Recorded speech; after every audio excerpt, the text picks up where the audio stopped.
morning. So, guys, I have some breaking news for y'all this morning. It seems we're heading into another lockdown, just like last winter, or last few winters, I should say. It seems the signs is there. The signs, just like the last pandemic, how it started. We're having an outbreak. We're having a flu outbreak, bird flu. They said the first victim. They said bird flu has landed in America. Yep, it has landed. It's here. And it's in one of our main states, California, which the governor put a lockdown. There's a lockdown going on right now in California until further details. But this guys is playing out just like the last pandemic. At least they did say it came from China this time. I don't know. We just got to prepare. I don't know how to prepare because I don't know what to prepare for because I still don't know what's a bird flu and how is a bird flu that dangerous or that. I don't know. This one is puzzling. But probably you guys can enlighten me if any of y'all know about bird flu that much apart from what the news is saying about it. I know they say it comes with the sign, one of the biggest signs is pink eye. For those who don't know, pink eye is when the eye become red, or it's red. To me, it look red, but they said it's pink. They said that's one of the biggest signs that you are affected with bird flu. But I got a few videos here to show you guys that I get from a news update, and they said that we're supposed to head into a lockdown in this weekend if they don't reach to some government understanding right now. So there's a lot going on, and it's always in the winter time. But taking these two videos, guys, and let me know what you think about these two videos. Until then, peace.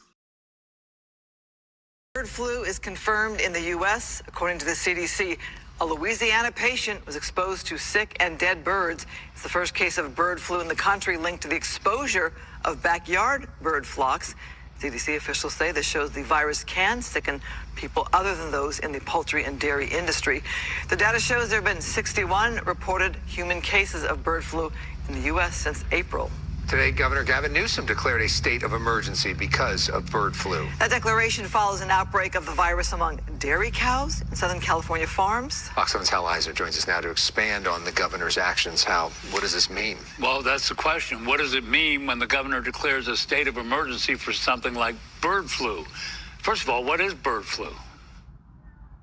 Bird flu is a name given to lots of viruses which belong to a certain group, and they predominantly infect birds. Dr. Suman Radhakrishna is an infectious disease doctor and says when bird flu gets into humans, and they've seen this particularly in farm workers, the symptoms include pink eye or irritation of the eye, runny nose, congestion, sinus headache. Some people also get body aches and fever. Some people just feel under the weather and battle it out. But no one, for most part, has been so sick that they have to be admitted to the hospital, except for that one patient in Louisiana. That patient, according to the CDC, is over 65 with underlying medical conditions. They had severe symptoms.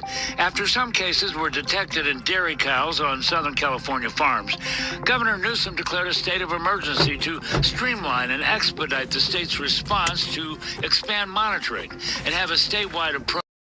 2 million workers. So even a partial shutdown, like the one that began at the end of 2018, directly affects hundreds of thousands of people. But what about the rest of us?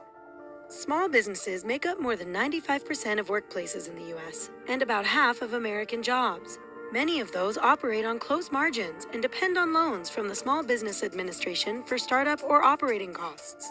But the shutdown closes non-emergency related parts of the SBA, and that means no loans will be processed while the office is closed.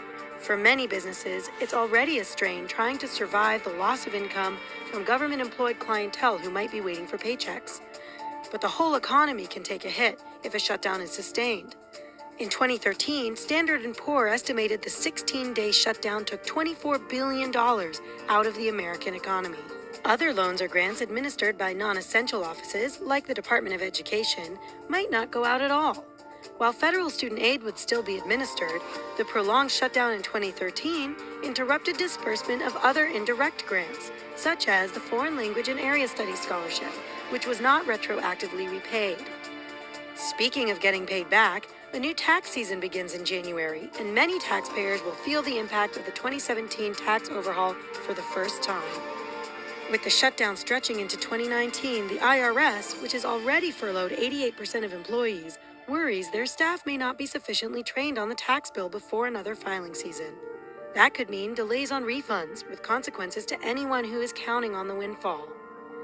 And this is to say nothing of the public lands and national parks that will go without supervision.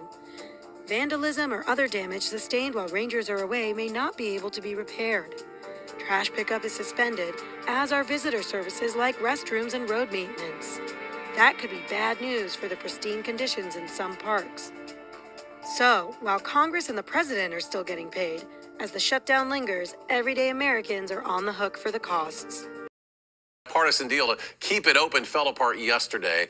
The shutdown would take effect tomorrow night at midnight if no deal can be made. Now, lawmakers are trying to figure out a new way forward. Natalie Brand has more details from Capitol Hill.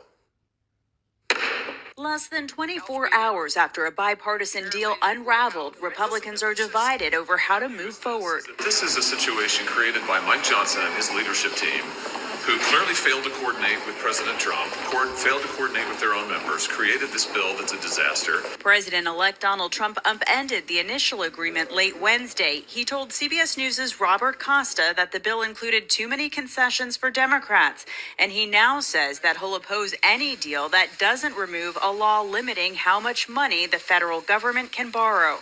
House Democrats say this is a problem of the Republicans' own making. We are prepared to move forward with the bipartisan agreement that we thought was negotiated in good faith with House Republicans, along with Senate Democrats and Senate Republicans. While some Republicans are calling for a narrow stopgap measure to avoid a shutdown, others are insisting $100 billion in disaster relief must be included.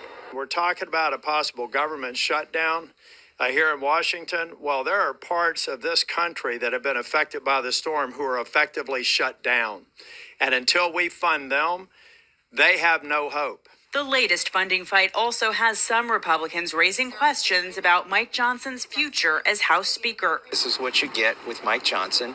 You get total capitulation. The new Congress will vote for House Speaker January 3rd.